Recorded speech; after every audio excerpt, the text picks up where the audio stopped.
மரண நிழல் எபிசோட் 1. பழைய வீடு. ஒரு பையன் பேர் அருண். அவன் ஒரு ரியல் எஸ்டேட் vlogger. பழைய அச்சுறுத்தும் வீடுகளை எக்ஸ்ப்ளோர் பண்ணி வீடியோ போடுறான். ஒரு நாள் அவனுக்கு ஒரு புதிய சேலஞ்ச் வருது. நீ அந்த வெங்கட் மாளிகையில இரவு முழுக்க படமெடு.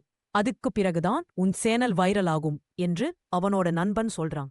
அருண் போய் அந்த மாளிகை கதவு திறக்கிறான். கதவு கீக் கீக் என்று ஒலி விடுது.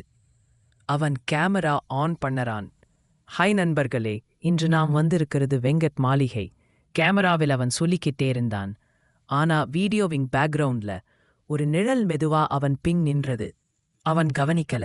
அவன் படுக்கை அறைக்கு போய் vlog முடிச்சு தூங்குறான். கேமரா இன்னும் ஆன்ல இருக்கு. அதுல காணப்படும் கடைசி ஃப்ரேம் அருண் தூங்குறான். அவன் பக்கத்துல யாரோ மெதுவா உட்காருது. அவங்க முகம் தெரியல, ஆனா அவங்க சுவாச சத்தம் மட்டும் கேக்குது. To be continued. Episode 2. Camera record ஆனது. இது மாதிரி தொடரா போய்க்கொண்டே இருக்கும். அடுத்த எபிசோட்ல கேமரா ஃபுட்டேஜ்ல என்ன தெரியுது? அவங்க உயிரோட இருக்கானா இல்லையா? இன்னும் யாராவது அந்த வீட்ல இருக்காங்களா? எல்லாம் வெளிச்சம் வரும். சொல்லுங்க, தொடரணுமா? எபிசோட் 2 கேமரா ரெக்கார்ட் ஆனது.